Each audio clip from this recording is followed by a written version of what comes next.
asked Lashawn a few more questions. We found out some more that we wanted to talk to her about. So we'll turn it over. So your mom's a minister. Yes. You grew up with God. What drove you away from that?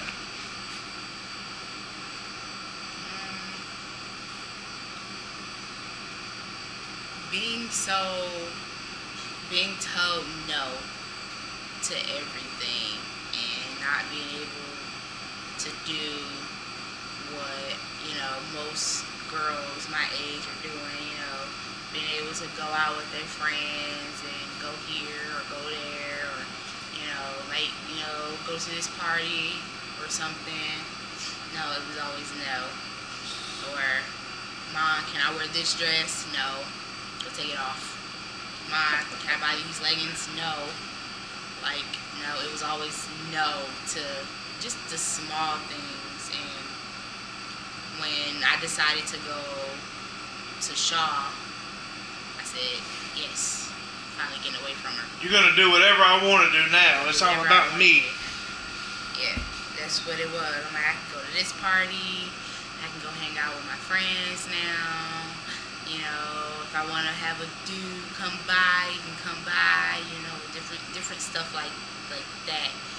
But that was mainly why it happened. Like why I got into this. I never steered away from God, because it's like always in the back of my head. I always had it there, And some days I would sit there, even though I didn't know what I was doing, stuff like that. And some days I would be turning the station and I'll pop up on the gospel channel. And I would sit there and I would listen to it for a minute, and then I'll turn it and I'll be like, I can't do this to myself. I won't. So you were fighting. You knew what was right and wrong. Yeah, I did. I was, every time I would sit there and I would listen to a couple of notes or so, and then I would turn it. And I was like, no, I'm not going to do this to myself. I'm going to do this to myself. But what wouldn't you do to yourself?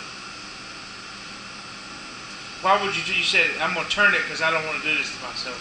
I didn't want to, my conscience was already bad, and I was feeling even worse knowing what I'm doing. And I'm sitting in the car by myself and I'm listening to gospel. Like I felt guilty, like I feel like that wasn't right, because at the end of the day I know what I'm gonna end up doing again, so it was. So have you when you were growing up, did you read the Bible a lot? Did you? Yeah. My mother always kept us in church. My biological mother always kept us in church. It was always church. Even when my mama didn't go to church, we went to church. We found our own church to go to. And we were at that church for a while. Then my mother moved to Toledo. We were already going to the church out there, so when she moved, it just made it easier for us to, get there and stuff like that. Then I lived with my granny. She always went to church. And then I moved here. And stop going to church. No, I was still going to church. I was going to church. My adoptive mother, she went to a church that it was a good church, but I wasn't really feeling, the atmosphere, the church itself. So I went, but I really didn't go. And then we found another church, which is our current church now. And I loved it. So it was like every Sunday I was there. Every Saturday I was there for rehearsal, dance rehearsal, choir rehearsal. I was on the usher board. It was different stuff that I would do in church to keep my mind off of that. And to keep you, were you still actively involved in doing all this stuff at the same time going to church? No, No. So when you got to Shaw, you quit going to church. Yeah, I wasn't even Okay. going to church anymore. I had my whole time at Shaw. I went to church 3 times. Would you say you had a relationship with the church, or you had a relationship with God? That's a good question. In the beginning, it was the church.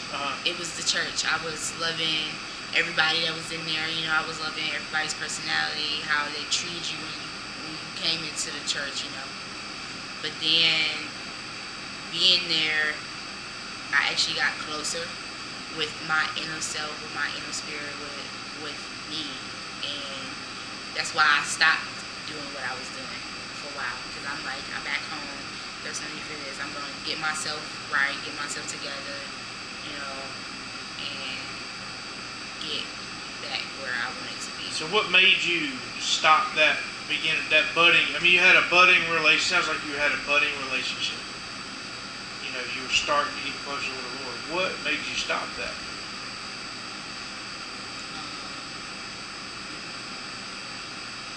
I went to Detroit for about a month, and before I left, I was actually supposed to be getting ready for a convocation, and I was so disappointed and mad at myself, because I'm like, I was supposed to be back, like I was supposed to be doing these dances, you know, I was supposed to be making money here. No, this is church. You convocation. Okay. For a convocation. I mean, when I was in Detroit, I'm like, I was supposed to be back in here. North Carolina Okay, I got you. for convocation, you know, to dance and to be there and stuff like that. So I was mad at myself, really. So I stopped. I didn't go back, and that's how that's where it started. Yeah. So you just stopped going. You stopped where you were going at the beginning of a relationship, and so it just shows that there's a relationship there, and we can stop it at any time. I stopped. Just stop. Yeah. I didn't go back to church. I went back to church. The next time I went to church was New Year's. That was the next time I stepped foot in the church. Had you already started this downward spiral that you're in now? It wasn't long after that, or? Yeah, it wasn't long after that. Maybe 3rd week in January. So you know all about God. You know a scripture that says, you know, I'll supply all your needs. You're going to school. You need money. What happened there? I mean, it's like lack of faith came in, and yeah. After my first semester, my grandpa actually sent me the money for my tuition first semester. Because I was about to get kicked out of school. They told me I had till Friday to pay them. I owed them almost $2,000. And they were like, if you can't have half at least by Friday, then you have to pack all your stuff and go. And that just destroyed me. It destroyed me. Because I called my mama and I told her, and she was like, well, I don't know what to tell you. You know, I'm just going to pack your stuff and come home. Did she want you to come to Shaw? My mama didn't want me to go to Shaw. My mama wanted me to stay in Greensboro somewhere. She wanted me to go to Greensboro somewhere. But I had different schools that I was into, and 2 of the schools I didn't get into. I applied to Bennett College in Greensboro because I wanted to go to an all-girls school, because I'm like, you know, it'll be better.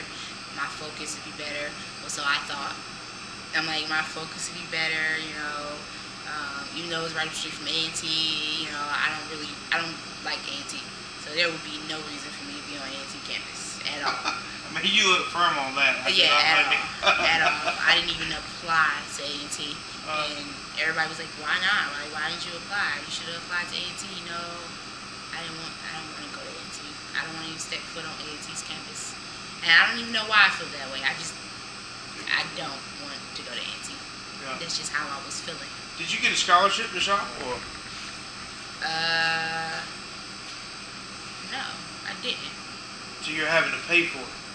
Yeah, I paid for it. And maybe that's why your mom... After my financial aid, whatever was left from my financial aid that it didn't cover... You had to pay for it? I had to pay for the rest of it. Yeah. So, But I actually got into Bennett, and I got into Shaw first, And then I got into Bennett.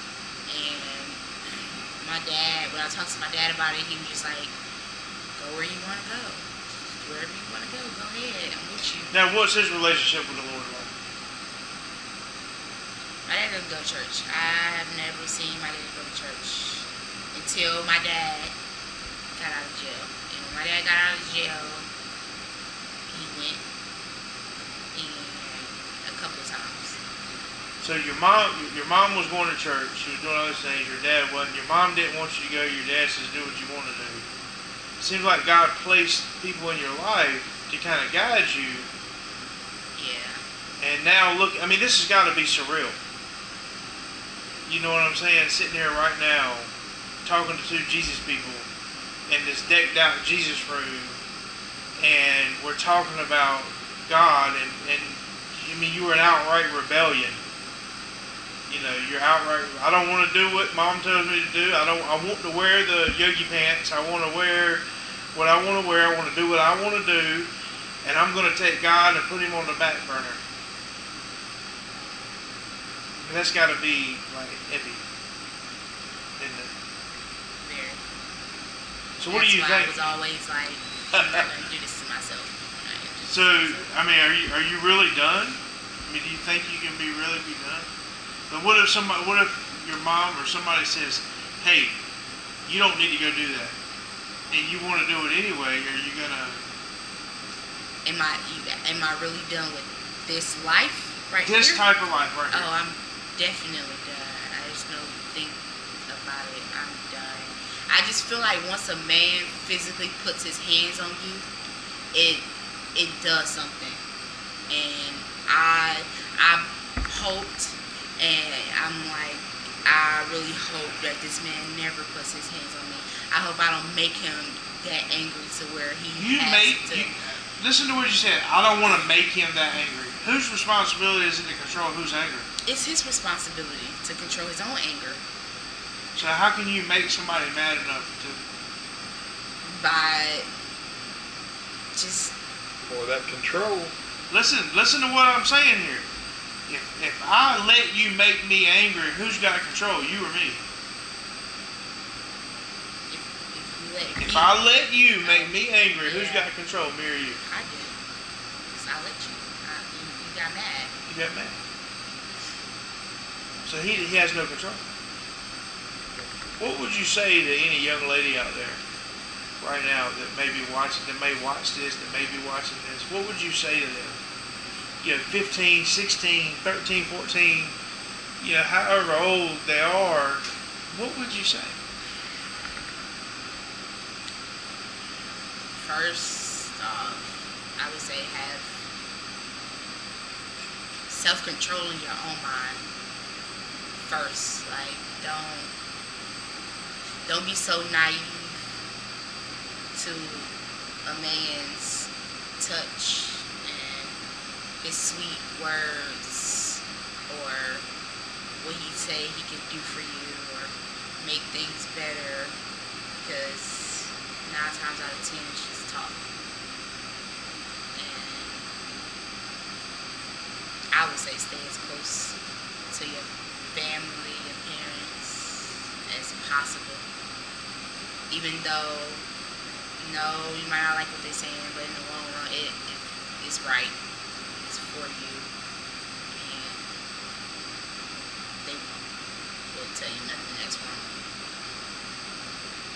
which I should have did that. I didn't. Lashawn, we talked earlier as far as about getting that relationship with the Lord back. Are you looking forward to that? Yeah, I'm gonna go to Toledo. Speak up a little louder. So I'm gonna go to Toledo and get back into the church that my mom is in, and get back to doing what I like to do and what I actually love to do, and that's dance and sing and be in church with people who actually care more than they just want to tell you something for the moment. Well, a lot of it is out here is they just tell you what you want to hear to keep you moving.